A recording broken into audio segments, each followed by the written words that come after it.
Pemirsa, menyebar virus membaca di kota juga tak kalah sulit layaknya di daerah terpencil. Bukan masalah fasilitas yang minim, tapi mungkin saja minat baca yang rendah. Aan Mansur, pria kelahiran Bone, Sulawesi Selatan ini sejak kuliah pada 1997 lalu sudah membangun komunitas ruang baca Ininawa di Makassar. Aan yang kini dikenal sebagai penulis sajak di film Ada Apa Dengan Cinta Kedua juga pernah membuat perpustakaan punggung untuk menyebar minat membaca.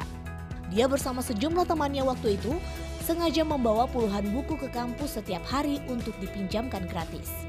Pada 2004, dia mulai mendirikan kafe baca Biblioholic dan sempat terhenti pada 2011. Belum puas sampai di situ, sekarang Aan kembali membangun perpustakaan komunitas bernama Kata Kerja dan memilih tinggal di antara tumpukan buku.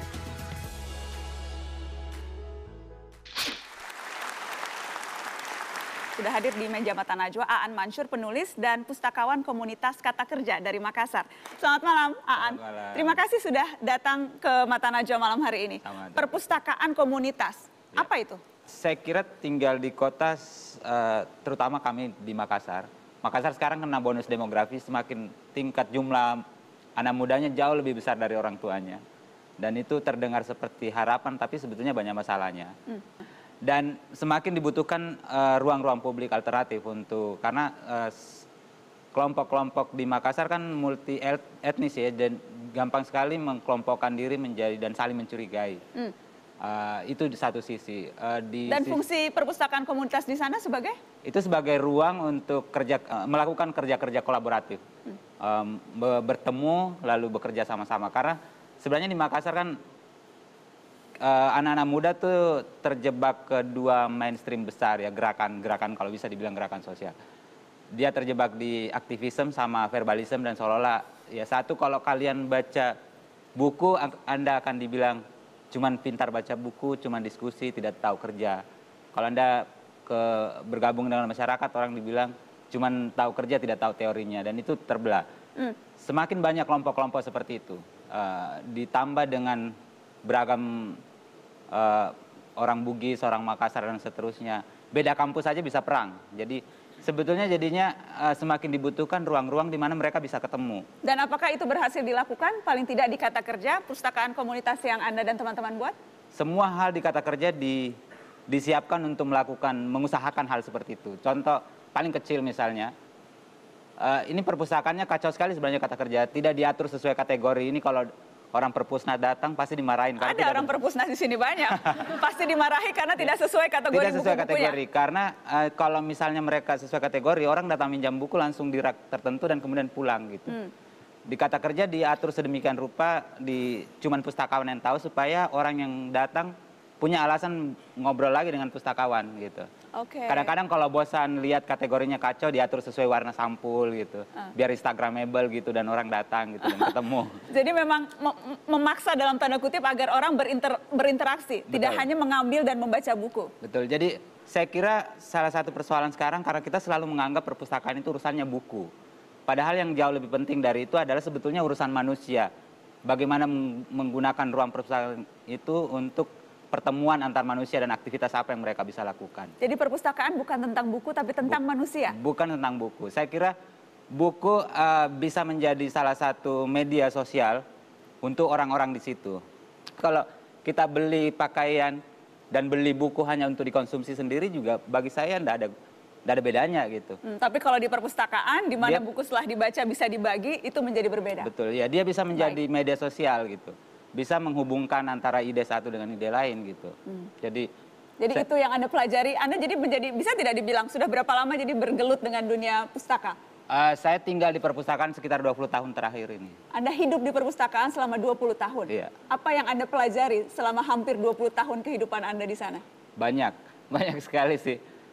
Yang sederhana misalnya, saya yakin semua orang butuh kesunyian. Dan di kota, tempat yang paling sunyi adalah perpustakaan. Jadi mencari kesunyian di perpustakaan. Hal lain misalnya, saya yakin sekali kita semakin menganggap lebih penting kartu kredit daripada kartu perpustakaan. Karena kita semua hidup di kota yang lebih banyak mallnya daripada perpustakaannya.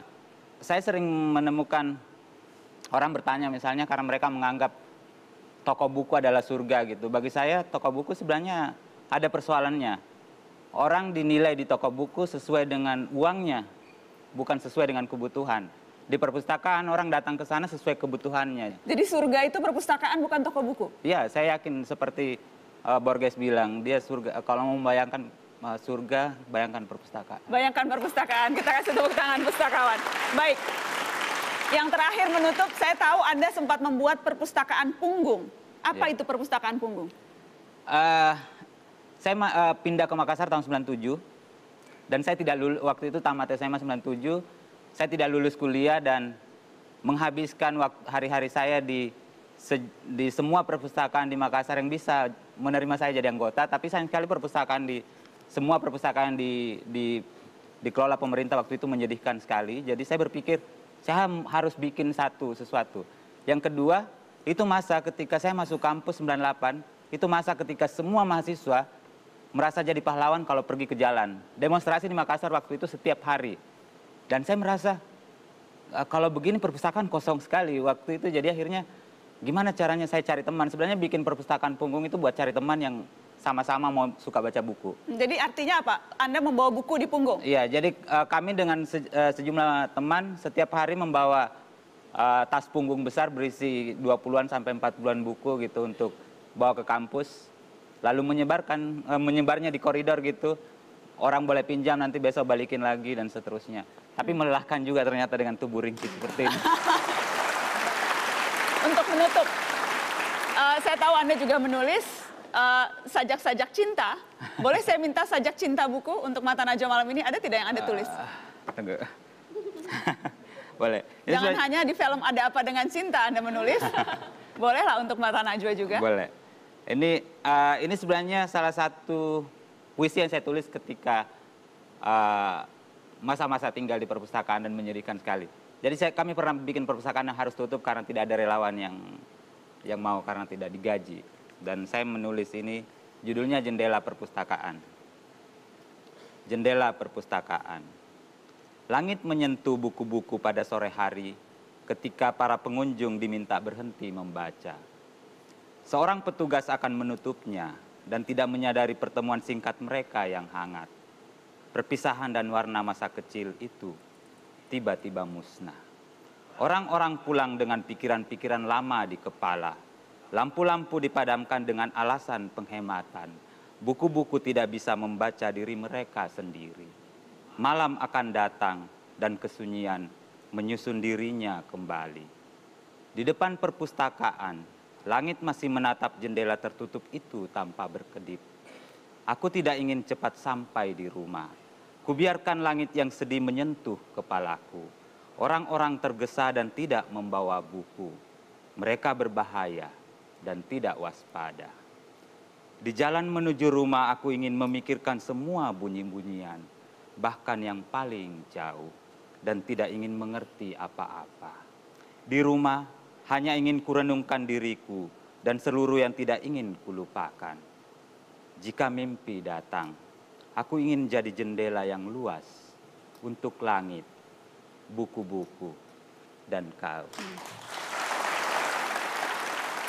Ada 15 anak perempuan duduk umur 12-an, 10 membaca dengan benar, 5 membaca dengan buku terbalik. Tidak bisa membaca.